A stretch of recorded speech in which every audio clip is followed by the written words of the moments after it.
Hello दोस्तों, कैसे आप लोग। उम्मीद है सब अच्छे होंगे, सब बढ़िया होंगे। और उम्मीद करता हूं कि आप लोग जो अपनी मेहनत है, जो अपनी प्रैक्टिस है, वो भी ईमानदारी से कर रहे होंगे। मुझे पता है कि आप लोग बेसब्री से इंतजार कर रहे हो कि हमारे जल्द से जल्द फिजिकल है वो कंडक्ट करवा लिया जाए, क्योंकि 6-7 महीने बहुत हो जाते हैं भाई। ठीक है, अब आप लोगों के पैर भी खराब हो रहे हैं, आप लोग डिमोटिवेट भी होते जा रहे हो। ठीक है, और अभी बारिश की वजह से आप लोगों के दिमाग में ये ख्याल जरूर आ रखा है कि क्या हमारे फिजिकल हैं वो पोस्टपोन भी हो सकते हैं। ठीक है, दो चीजें हैं, आपका मेडिकल है वो क्या साथ में होगा, दूसरी चीज कि आपका जो मेडिकल है वो कौन कंडक्ट करवाएगा, कौन आपका मेडिकल है वो लेगा, और तीसरी चीज क्या हमारे फिजिकल है वो पोस्टपोन होने जा रहे हैं। क्योंकि भाई आप लोगों ने बहुत सारी वीडियोस देखी होंगी कि वजीराबाद ग्राउंड पर जहां पर आपका फिजिकल होना तय है वहां पर पानी भर रखा है, और जो टेंट का काम था, जो वहां पर तंबू लगाने थे, ठीक है, वहां पर ग्राउंड तैयार करने थे, वो काम एज इट इज रुका हुआ है। ठीक है, उस चीज पे कोई भी काम नहीं चल रहा। और काम भी भाई कैसे हो पाएगा, क्योंकि आप लोगों को पता है जब तक पानी भरा रहेगा ग्राउंड पे, वो आगे कुछ ना कुछ कुछ भी काम है वो नहीं हो पाएगा। तो ऑब्वियस है, अगर ऐसी बारिश कंटिन्यू रहती है 4-5 दिन और भी, अगर बारिश का जैसे अनुमान बता रखा, तो अगर बारिश होती है तो ग्राउंड तैयार नहीं कर पाएंगे। और अगर ग्राउंड तैयार नहीं होगा तो आपका जो फिजिकल है वो डेफिनेटली पोस्टपोन हो सकता है। पोस्टपोन का मतलब ये नहीं होता कि आपका 1 महीना आगे चला जाए या 20 दिन आगे चला जाए। पोस्टपोन यही है कि अगर मान लो बारिश रुक जाती है, उसके बाद आपका काम है दोबारा से स्टार्ट हो जाता है, और जब आपका काम दोबारा से स्टार्ट हो जाता है तो उसके बाद आपके फिजिकल है वो चलते रहते हैं। हाँ, ये जरूर है कि एक बार अगर पहले प्रिपरेशन अगर स्टार्ट हो जाती है और आपके फिजिकल है वो स्टार्ट हो जाते हैं, तो उसके बाद जिस दिन मान लो अगर आपका फिजिकल नहीं हो पाएगा या ज्यादा बारिश हो जाती है, तो उस डेट के जितने भी कैंडिडेट्स हैं उनको आगे मौका दिया जाता है कि आपकी एक डेट है वो फिक्स कर दी जाती है कि इस डेट को ये वाले बच्चे हैं वो अपना फिजिकल है वो देंगे। ठीक है, अगर 2 दिन होता तो 2 दिन वाले जितने भी कैंडिडेट है वो आगे पोस्टपोन हो जाता। लेकिन जो तैयारी करवानी है शुरुआत में ही, अगर आपकी बारिश इतनी ज्यादा हो जाती है कि आपके टेंट नहीं लग पाते या आपका ग्राउंड ही तैयार नहीं हो पाता, तो उसके लिए तो आपके दिन है वो आगे जरूर बढ़ जाएंगे, ऑब्वियस बात है, क्योंकि उसमें हम कुछ भी नहीं कर सकते भाई। देखो, एक छोटी सी इंफॉर्मेशन है वो ऐड कर देता हूँ। जिसका भी स्कोर बॉर्डर लाइन पे है ना, कि मेरा बॉर्डर लाइन पे है, 1 नंबर ज्यादा है, आधा नंबर ज्यादा है, तो उनके लिए मैं ये कहना चाहता हूँ, आप लोग 2027 की वैकेंसी को टारगेट लेके चल सकते हो। ठीक है, अभी मेंटर 365 जो गुरुकुल है वहां पर एडमिशन स्टार्ट हो चुके हैं। वहां पर आप लोग जा सकते हो, रहना खाना पीना सब कुछ वहां पर।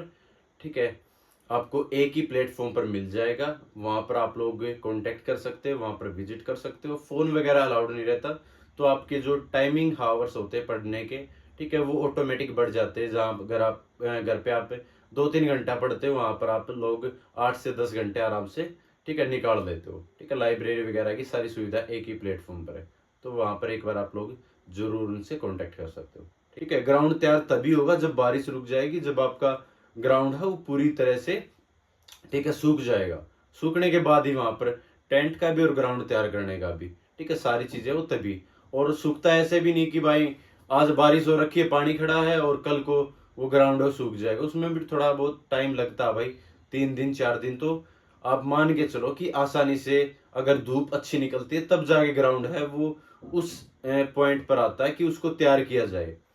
ठीक है, तो सबसे पहला डाउट यही था कि क्या आपके फिजिकल हैं वो पोस्टपोन हो सकते हैं। बिल्कुल हो सकते हैं भाई। ठीक है, बिल्कुल डेफिनेटली आपके पोस्टपोन हो सकते हैं। दूसरा आपको डाउट ये है कि आपके सर मेडिकल क्या साथ में होंगे। ठीक है, मेडिकल के बारे में पूछ रहे थे। बिल्कुल भाई, आपके मेडिकल है वो साथ करवाए जाएंगे। तीसरा कि आपके जो मेडिकल है वो कहाँ पर करवाए जाएंगे, तो CAPF जितने भी आपके पैरा मिलिट्री के हॉस्पिटल्स हैं वहां पर आपके मेडिकल हैं वो करवाए जाएंगे। मेडिकल से रिलेटेड मैंने वीडियो डाल रखा है कि आपके कहाँ कहाँ पर पॉइंट मेजरली काउंट किए जाते हैं।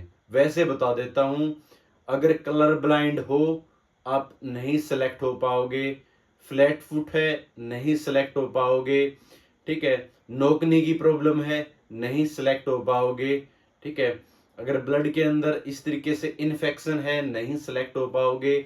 आंखें आपकी सही नहीं है, ठीक है, जो कि दिल्ली पुलिस मांगती है 6/12 तक की, अगर उससे ज्यादा है तो आप नहीं सिलेक्ट किए जाओगे।